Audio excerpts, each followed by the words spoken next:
Então, eu comentei que a caridade pode estar presente em todos os lugares, quando sabemos tolerar, quando sabemos ter paciência, quando sabemos respeitar as dificuldades das outras pessoas, quando nós disponibilizamos de um tempo do nosso dia ou da nossa vida para ajudar alguém, quando sabemos compreender, quando falamos alguma palavra de encorajamento, ou fazemos um gesto de bondade, ou um sorriso de simpatia. Então, existem várias formas de praticar caridade e isso não depende da parte material, depende apenas da nossa disponibilidade e da disponibilidade de tempo e de vontade também para ajudar outras pessoas. Então, como nós podemos aplicar a caridade na prática? Então, eu vou usar como referência um estudo de caso relatado em um livro. E o título do livro é meio estranho, mas é interessante o livro. Vai bater um pouco de reflexo. O título do livro é O Homem que Confundiu Sua Mulher com um Chapéu. O autor é Oliver Sacks. Talvez Oliver Sacks não seja uma pessoa conhecida pelo público em geral. Ele foi um renomado professor de neurologia e psiquiatria na Universidade de Colômbia, nos Estados Unidos.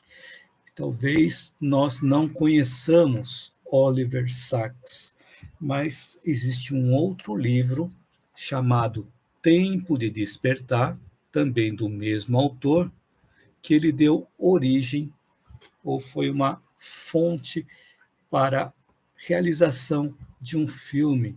Foi uma adaptação desse livro, Tempo de Despertar. Esse livro foi escrito em 1973 e o filme ele foi publicado em 1990, ele foi produzido em 1990. Acho que muitos já devem ter assistido o filme Tempo de Despertar, que foi estrelado por Robin Williams e também Robert De Niro. Então, nesse livro que eu comentei, O Homem que Confundiu Sua Mulher com um Chapéu, tem um caso bem interessante de uma paciente do Oliver Sacks. O nome da paciente é Rebeca.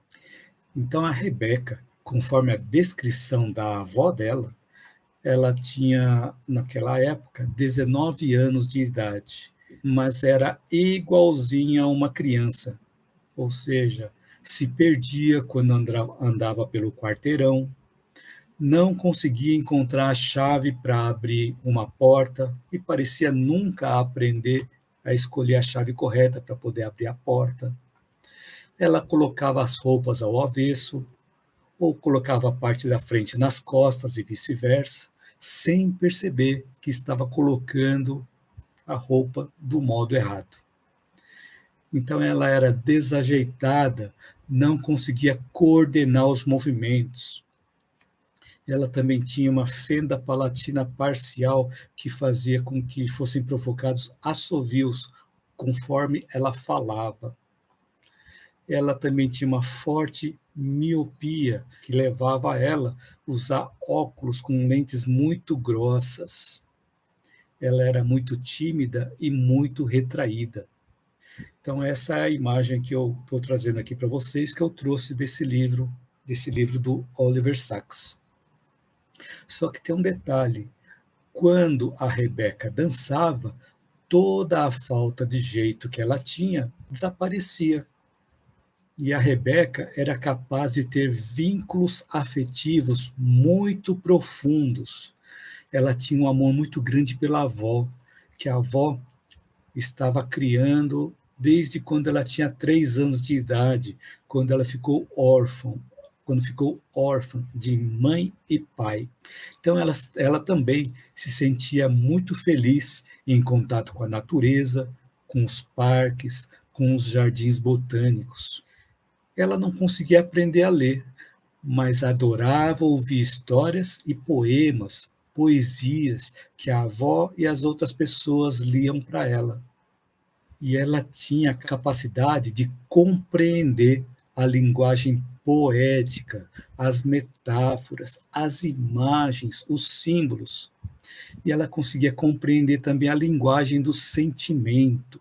Então, segundo Oliver Sacks, Rebecca tinha uma deficiência intelectual, que apesar dos 19 anos de idade, era como se ela fosse uma criança de 8 anos de idade, segundo os critérios de Piaget, como conta no livro, né? Então, ela tinha 19 anos de idade, mas a forma como ela agia, a forma como ela se comportava, ela parecia como uma criança de 8 anos de idade. Então, quando Oliver Sacks a encontrou pela primeira vez, a avaliação que ele fez foi que ela era uma pessoa desajeitada, desengonçada, atrapalhadíssima. Só que da vez seguinte, ele saiu um pouco lá da clínica para dar uma volta e um lindo dia de primavera, antes dele começar o expediente de trabalho na clínica, e ele encontrou Rebeca sentada em um banco, olhando serenamente para a vegetação da primavera. E ela olhava com muita satisfação para aquela vegetação. Um pouquinho antes dele se aproximar, ele percebeu que aquela mulher, aquela moça de 19 anos de idade, não tinha nada a ver com aquela pessoa desajeitada que ele havia conhecido antes. E aquilo impressionou muito o Oliver Sacks. E conforme ele ia se aproximando dela, os passos, os barulhos dos passos fizeram com que ela percebesse que alguém estava se aproximando. Ela se virou, deu um grande sorriso e gesticulou, sem dizer uma única palavra, mas era como se ela dissesse assim: veja o mundo, que lindo ele é. E nesse momento, o Oliver Sacks relata que aquela deficiente intelectual que ele tinha conhecido antes e a simbolista que ele estava vendo agora se juntaram em uma única pessoa.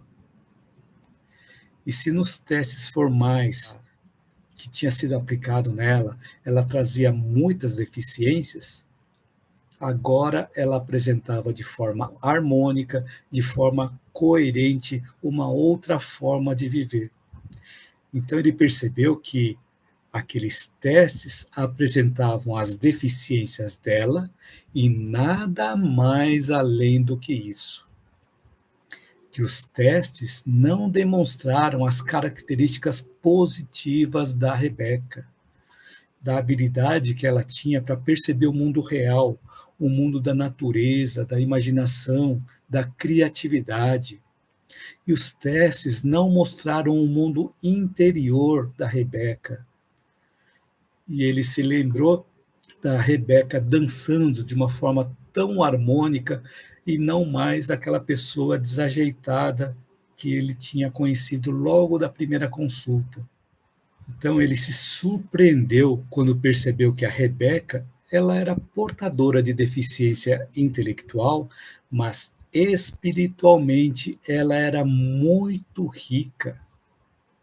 Ele percebeu que os testes, as técnicas, as avaliações que eles faziam dos pacientes eram inadequados para poder avaliar a pessoa, porque mostravam apenas os déficits e não as capacidades das pessoas. Mostravam apenas os problemas e não a pessoa. Não mostrava os potenciais interiores da pessoa, o modo natural da pessoa, a arte, a brincadeira, a criatividade. Então a Rebeca foi, para o Oliver Sacks, segundo ele mesmo diz, um grande ensinamento para ele, onde ele pôde perceber as duas facetas da pessoa, uma cheia de deficiências e a outra cheia de promessa e de potencial. Então, após atender a Rebeca, que foi uma das suas primeiras pacientes lá da clínica, o Oliver Sacks começou a atender os demais pacientes com esse novo modo de olhar, não apenas olhando as deficiências e os resultados dos testes, mas também a história, a narrativa das pessoas. E quanto mais ele via a Rebeca, mais ela revelava o mundo interior dela, e mais ele passou a respeitá-la. Então, olha só que interessante esse modo de olhar a pessoa. Não olhar apenas as deficiências, mas olhar também a narrativa, olhar a história da pessoa, olhar os potenciais que a pessoa tem. Então, eu comentei nesse estudo de caso do Oliver Sacks que quem cuidava da Rebeca era a avó dela. Só que quando a avó da Rebeca faleceu, ela passou por um momento de pesar e também de luto. Mas, segundo Oliver Sacks, ela passou por esse período se portando com grande dignidade. Então, entre o início do atendimento da Rebeca, que aconteceu em abril daquele ano, até o falecimento da avó, que aconteceu em novembro, o Oliver Sacks conheceu o outro lado da Rebeca que ele ainda não conhecia, a dignidade e a profundidade ética, palavras de Oliver Sacks. Então, quando ela soube do falecimento da avó, chorou e perguntou por que ela teve que ir. Só que ela completou. Ela disse assim: eu estou chorando por mim e não por ela. A vovó está bem, ela foi para a casa eterna. E naquele momento, o Oliver Sacks percebeu que ela não mostrava o lado deficiente que ela tinha, mas sim um lado lúcido, principalmente quando ela disse assim: eu estou com tanto frio, não é lá fora, é inverno aqui dentro, frio da morte, é inverno. Eu me sinto morta, mas eu sei que a primavera virá de novo. Nesse período do luto, a Rebeca teve o suporte da tia-avó, que compreendeu a situação e também apoiou a Rebeca. Por que era tia-avó? Era tia-avó porque era irmã da avó da Rebeca. Então, olha só a riqueza que a Rebeca tinha dentro dela, o conhecimento espiritual que ela tinha dentro dela. Então, nesse momento, aquele contexto da deficiência intelectual tinha desaparecido completamente. Ela se mostrou uma outra pessoa, bem coerente, bastante madura para a situação. E o Oliver Sacks, ele percebeu que se dava muita importância para as deficiências da pessoa, mas não dava importância para a narrativa da pessoa, para a história, para o conteúdo interior. E quando nós olhamos para uma pessoa ou para o mundo, nós não precisamos ficar focados nas deficiências ou nas imperfeições. Podemos buscar um outro modo de olhar, buscando pela história, buscando pelo conteúdo que a fez chegar até ali. E nós podemos também mudar o nosso modo de olhar para nós mesmos e não ficarmos presos apenas nos resultados dos testes, mas também na nossa narrativa, nos nossos potenciais, nos nossos talentos. Então, essa história da Rebeca nos traz muitas reflexões para que nós possamos aplicar aquilo que fizer sentido na nossa vida. Então, com o intuito de poder ajudar a Rebeca, ele a inscreveu em aulas e workshops para desenvolvimento pessoal dela. Então, ela ia, mas depois de algum tempo, a Rebeca disse para ele: eu preciso ter significado. As aulas, as tarefas não têm significado para mim. Eu gosto mesmo é de teatro. Assim, o Oliver Sacks a tirou desses workshops que ela detestava e conseguiu inscrevê-la em um grupo teatral que ela adorou, onde ela se saiu surpreendentemente bem. Tornou-se uma pessoa equilibrada, fluente, coesa com o mundo. E o Oliver Sacks, ele diz assim no livro: agora, quem a vê no palco, que passou a ser a vida da Rebeca, ninguém nunca iria imaginar que ela tinha uma deficiência intelectual. Rebeca conseguiu encontrar um significado na arte, no teatro, e aquela deficiência que ela tinha passou a ser a menor das características dela, onde ela passou a expressar seus conteúdos e potenciais interiores que acabaram superando e diluindo aquelas deficiências que ela tinha. Então, esse é um exemplo sobre a interdependência e um modo de olhar as pessoas, um modo de olhar também o mundo. Então, essa forma de compreender as necessidades da outra pessoa nos ajuda a entender melhor o nosso papel também no mundo. Então, Oliver Sacks teve a habilidade de perceber essa diferença pela forma de olhar a outra pessoa, não apenas pelos testes, mas sim pelo conjunto. Assim, com esse aprendizado, ele passou a utilizar essa nova forma de olhar para atender os outros pacientes com mais efetividade. E esse é um exemplo de interdependência, onde Rebecca precisou do atendimento do Oliver Sacks para poder transformar uma situação, para ela poder expor ou exteriorizar seus potenciais interiores. E ele também pôde, através da Rebecca, colher esse aprendizado e aplicar nas novas consultas com os outros pacientes. Então, nesse exemplo, um aprendeu com o outro e ocorreu a relação de interdependência. Então, sempre quando nós interagimos com uma outra pessoa, sempre nós aprendemos algo e sempre a outra pessoa aprende algo conosco, desde que as partes estejam abertas para esse aprendizado. Então, que reflexão que nós podemos colher dessa experiência?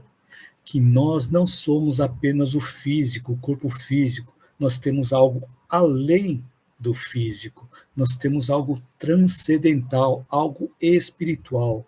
Então é importante nós podermos conhecer essa parte em nós e podermos trabalhar essa parte em nós para que qualquer eventual deficiência que nós coloquemos em nós mesmos, qualquer rótulo que nós coloquemos em nós mesmos, através dos nossos potenciais interiores, através dos nossos talentos, nós podemos superar essas deficiências e exteriorizar cada vez mais os nossos potenciais interiores, podendo ajudar outras pessoas.